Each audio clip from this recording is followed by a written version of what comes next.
The overwhelming majority of pilots are human beings, for now. And because of that, flying can be kind of a dangerous business.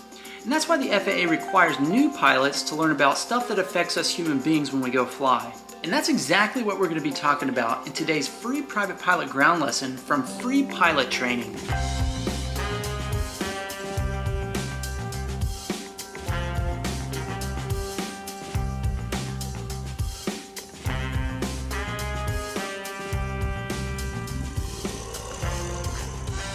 Welcome to Free Pilot Training. I'm Josh, and today we're going to start out by talking about how stupid human beings can be. People are just too stupid to accept me as their leader. It's too bad you can't make people smarter.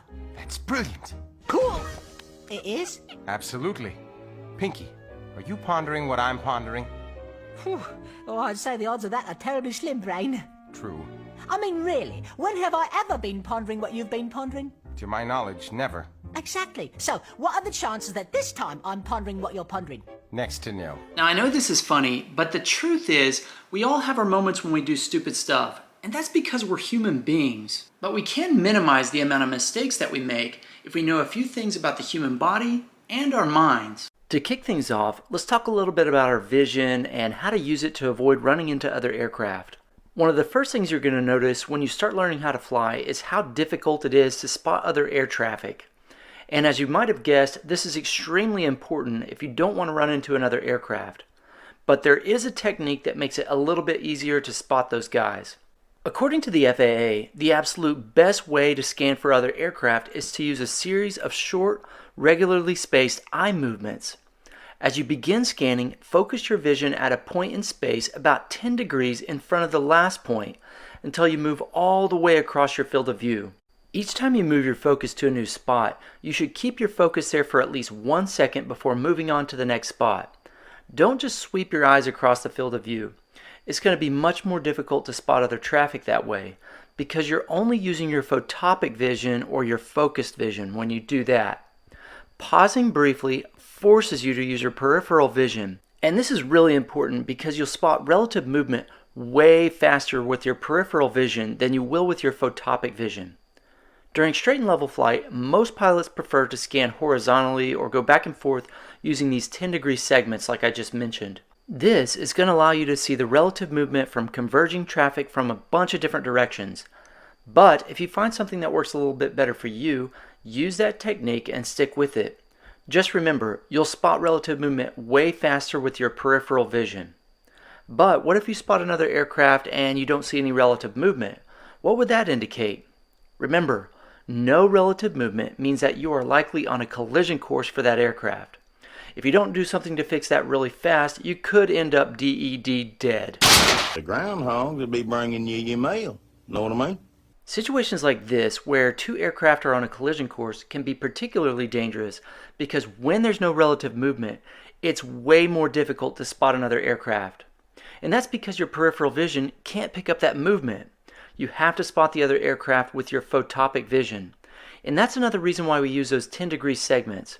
That gives us the best chance to focus in and spot that aircraft because this focus area of our vision is limited to about 5 to 10 degrees. Night operations add some additional limitations that you should be aware of as a pilot. Using your peripheral vision is even more important at night because the cones in your eyes, which are responsible for photopic vision, do not work well at night. As you can see, we actually have a blind spot in that area at night which keeps us from focusing. Because of that, you have to primarily rely on your peripheral vision when it's dark outside. And if you want to look at something, you have to use your peripheral vision to do that as well. We call this off-center viewing. As you might have guessed, scanning with 10-degree segments is even more important at night because of the loss of our photopic vision. And you have to be very vigilant because if there's no relative movement, another aircraft can be extremely difficult to spot at night. Because of that, we want to have the best night vision possible when we go fly. And one of the best ways to do that is to prep your eyes for night flight. The rods in your eyes are responsible for your peripheral vision and night vision. And they work great, but they need a little time to adapt to the darkness. When you're flying at night, you should avoid bright lights for at least 30 minutes before you go fly, especially bright white flashing lights. These will destroy your night vision in a heartbeat. Now, something else you should keep in mind when it comes to scanning for traffic is visibility. I know this might seem obvious, but anytime it's hazy outside, this can create an optical illusion. Haze can make it seem like other traffic and even terrain is farther away than it actually is. And I don't have to tell you how dangerous that could possibly be. The side of a mountain is not particularly forgiving when you run into it.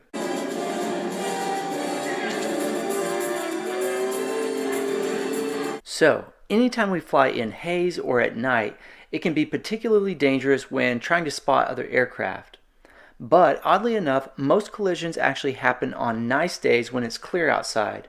Maybe that's because there are more pilots flying when it's nice outside. But it could also be because pilots get complacent and forget to use good scanning techniques. Either one is a good reason to pay attention and use these techniques we just talked about. But what should I do if I make a mistake and I do accidentally get too close to another aircraft? Or on purpose because I'm an idiot? Remember, according to FAR 91-113, it doesn't matter if you're flying under VFR or IFR. As long as the weather conditions permit, every person operating an aircraft must maintain vigilance so as to see and avoid other aircraft. Now, one way you can do that is to pay attention to areas that commonly have lots of air traffic. And one particular spot that the FAA wants you to know about is over the top of a VOR and in areas where Victor airways intersect. If you're working on your private pilot's license, you may not know what a Victor airway even is. But take a look at these blue lines here on the VFR sectional that are shooting off from the Fort Smith VOR. These are basically little highways for people who are flying under instrument flight rules. Let's take a quick glance at the IFR load charts for this area.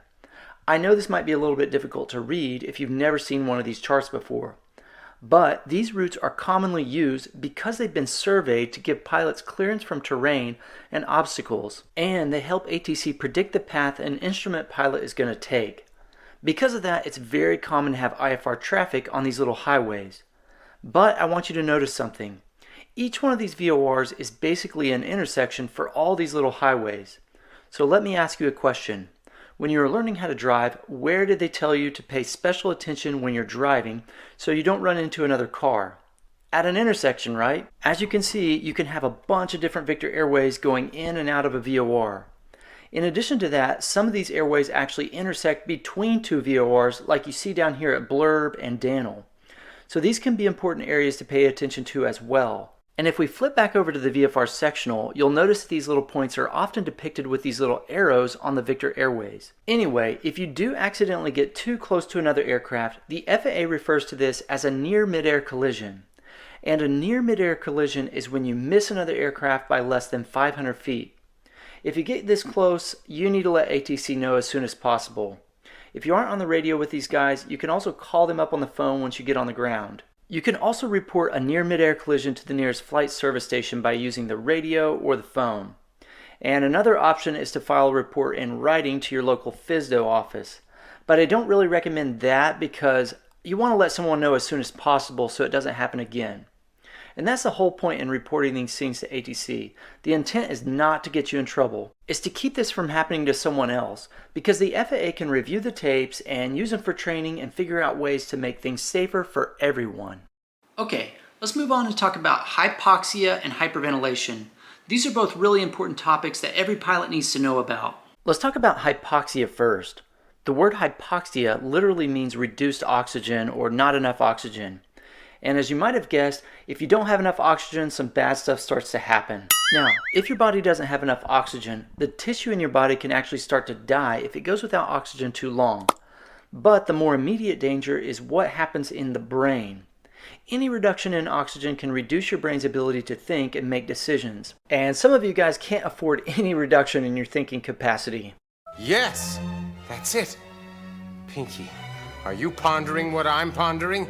Well, I think so, Blaine, but it's a miracle that this one grew back. I'm just kidding. It doesn't matter how smart you are. If your brain isn't getting enough oxygen, you could easily make all kinds of bad decisions. It could even cause you to pass out, and in both situations, you could potentially crash and die. And I'm sure that no one here wants that. I hope. Anyway, there are a few different types of hypoxia that can affect you as a pilot, but the main one you need to be familiar with is hypoxic hypoxia. Oddly enough, as you climb higher and higher in your aircraft, the percentage of oxygen in the air doesn't change, but there's less air pressure up there. And because of that, there's less oxygen up at higher altitudes for you to breathe. But at what altitude should I start getting concerned about hypoxia? And what should I do if I'm going to fly above that altitude? According to the FAA in FAR 91-11, if you're going to be flying at a cabin altitude above 12,500 feet for more than 30 minutes, you are required to have and use supplemental oxygen. If you're going to be flying above 14,000, you have to have and use it the whole time. Now, keep in mind, every regulation that was ever written was written in blood. We have these rules for a reason, but the truth is you can develop hypoxic hypoxia as low as 10,000 feet. So if you're flying up here at these higher altitudes, pay attention to your body and use oxygen or descend if you think you're getting hypoxic, even if you're not all the way up at 12,500 feet. Okay, but high altitude isn't the only thing that can cause you to get hypoxic. Another type of hypoxia that you should be aware of is hypemic hypoxia. This occurs when the blood in your body can't transport enough oxygen to the cells in your body. This can happen if your blood has been poisoned by carbon monoxide. Carbon monoxide can literally block the blood's ability to carry oxygen. And when you get large accumulations of carbon monoxide in the blood, it can keep your body tissues and brain from getting the oxygen they need. And just like high altitude, this can cause you to make bad decisions or even pass out. It's a lot harder to fly an airplane when you're asleep. But where would you get carbon monoxide poisoning? Engine exhaust is the biggest culprit when it comes to carbon monoxide poisoning. If your exhaust system has a leak in it, or if your heating system has a leak in it, this can allow carbon monoxide to enter the cockpit because most cockpit heaters use a heat exchanger off the engine exhaust system. Because of this, you'll often see these simple carbon monoxide detectors in the cockpit of your aircraft to let you know if that crap is sneaking in to make you go night-night. My advice is that anytime you feel weird, look down and make sure this thing is not telling you that there's carbon monoxide in the cabin, because hypoxia can affect anyone, and usually strange feelings are some of the first indications that you're in danger. One other thing to keep in mind is that your body is more susceptible to hypemic hypoxia when you're at high altitudes, and that's because your body is getting less air because you're at high altitude. And if your oxygen carrying capacity is being crippled by carbon monoxide, these effects can compound and make things really bad. Now let's talk about hyperventilation. This one's way more common than you might think, and it could also lead into a dangerous situation if you don't know how to recognize it or fix the problem.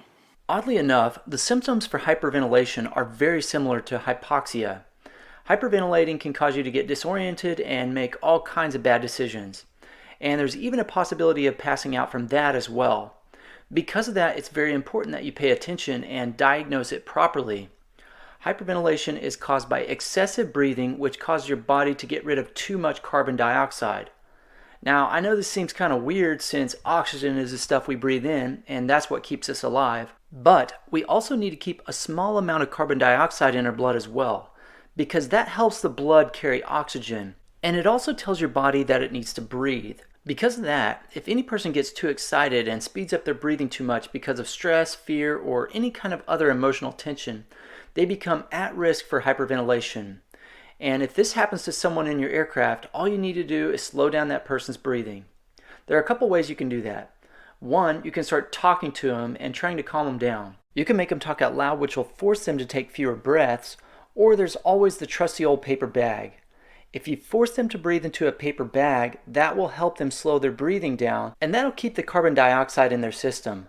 Remember, use a paper bag. Plastic bags are bad for the environment, and other reasons. And as a result, it does take quite a long time to make change, even with the best will in the world. Now that you know about hyperventilation and hypoxia, let's talk about another silent killer, spatial disorientation. Spatial disorientation is something that can happen when your brain tells you that your airplane is doing something different than it actually is. In case you didn't know, your body has 3 different systems that work together to tell your brain where your body is in space. These are the vestibular system, somatosensory system, and the visual system. When your body's walking or moving around on the ground, these 3 systems work together to give your brain information on your body's orientation in space. It's important to remember that the human body was not meant to fly, and because of that, these different systems get conflicting information. Your brain can get confused and tell you that your airplane is doing something that's completely different than it actually is. Now, probably the most important system in your body that gives your brain information on its orientation is your visual system. Because if you can see outside, your brain can still make sense of a lot of conflicting information that may be being sent by the other organs in your inner ear or some other system. So the real dangerous situations happen when the visibility starts getting bad outside. Here are a few examples of some of the illusions that could occur if your brain is getting conflicting information and the visibility outside the cockpit is really bad. Now, I'm not going to go over each one of these in detail, but let's look at the most common illusion that you're most likely to encounter, the leans. This illusion can occur if you're making a gentle turn in one direction at less than 2 degrees per second. If you level the wings too quickly after the turn, your brain is very likely to tell you that you've made a turn in the opposite direction. The reason for this is because your body can have difficulty feeling the fluid in your inner ears move when the turn is less than 2 degrees per second. And when you roll out too quickly, your brain thinks it went from level flight to a turn in the opposite direction. With that in mind, if you get into this situation, if you can look outside and verify what's actually happening, the problem's basically solved. But if you're in instrument conditions and you can't see outside the cockpit, you could get discombobulated really easily. That's why pilots should never trust those signals that your brain is giving you. Use your instruments. That's the exact reason why you're required to get 3 hours of instrument training when you're getting your private pilot's license. Take a look at your instruments and trust what they're telling you. Your brain is a liar and it will kill you at the first chance it gets. Do it. The next topic can be just a little bit dry, but I want you to pay close attention because it's actually super important if you're weird and like staying alive for some reason. Now I want to show you something from the Airman Certification Standards, which is the document that outlines how you'll be graded on your check ride. Notice that for everything you do, the FAA wants you to use something called risk management. Now, why on earth would they care about that unless they thought it was an important part of being a pilot? Well, I'll tell you. Everything you do in life has a risk. For example, there's always a risk of choking every time you sit down at the dinner table to eat. But we don't quit eating because there's a risk of choking. No, we accept that risk and we do our best to minimize that risk by chewing our food 28 times or whatever your mom told you to do. The same thing goes for flying airplanes. We know there are risks, but if we can identify what those risks are, then we can take steps to reduce those risks when we go fly, and that's the key to not dying. And once again, I enjoy not dying. It's tough to fly airplanes when you're dead. Anyway, here are 4 categories of risks that the FAA wants you to know about. And if you can remember these, it can help you start to make some good decisions about the risks you're taking. And this is what we're talking about when we talk about Aeronautical Decision Making, or ADM. Okay, who thought of this acronym? PAVE? V is literally in the middle of the word environment. I'm never going to remember that. How about we use I need to take a pee? I bet you'll never forget that one. Anyway, our aircraft is our first element of risk. Now, as a general rule, aircraft are pretty reliable. They have to go through extensive certification and inspections before we can legally fly them. And that really helps reduce our risk. But there are still risks involved. And every aircraft has different risks associated with it. For example, if I fly an older aircraft, it's probably not going to have the performance it did when it was new. If I've got plenty of runway in front of me, this risk isn't really a big deal. But if the POH says I need 865 feet of runway, but my airplane is 57 years old and I have 900 feet in front of me, I should use my aeronautical decision making skills and say that I'm not going to take that risk. It just doesn't make much sense. The next risk element is the pilot. This one is extremely important for you to remember because pilot error is the #1 cause of accidents when it comes to flying. Let's look at an example of how the pilot could be a risk element. Let's say I want to start learning to fly a tail dragger. If I haven't received the proper training, there's a good chance I could ground loop the aircraft. Now the FAA has helped us out a little bit by forcing us to get a tail wheel endorsement before we can just jump in and go fly. But what if you got your tail wheel endorsement and you didn't fly one again for a year? The risk of a ground loop is higher because you're not proficient in the aircraft. A good aeronautical decision for you to make would be to get with an instructor and get a little training before you just jumped in and took an unnecessary risk. Okay, so the next element of risk is the environment. Do you think that the weather can cause risks? Absolutely it can. That's why the weather is such an important part of flying. If you know what the weather is where you're flying and you know the rules, it's a lot easier to make good decisions. Next, we have external pressures, and I'm not talking about the pressure that crushed that submarine that was exploring the Titanic. I'm talking about pressure to go ahead and take the flight even if it doesn't make much sense to do so. Maybe you're trying to go to a wedding or some other kind of event and the weather just isn't cooperating. You could feel pressure just to go ahead and risk it. And this pressure can come from other people or even yourself, but this has ended in death and disaster for many pilots. It's just not worth it, guys. Take a step back and evaluate the risks and make good decisions. Remember, human error is the biggest reason for aircraft accidents. And that's because those pilots either failed to recognize the risks in a situation or they made a bad decision because they had a dangerous attitude towards that risk. And this raises an important question. What are some dangerous attitudes that we could have that could cause us to make a bad decision? The FAA refers to these as the 5 hazardous attitudes that can hurt our aeronautical decision making. Now, these are really important for you guys to be aware of because if you look at risk management and you have one of these attitudes towards that risk, you're very likely to get yourself into trouble.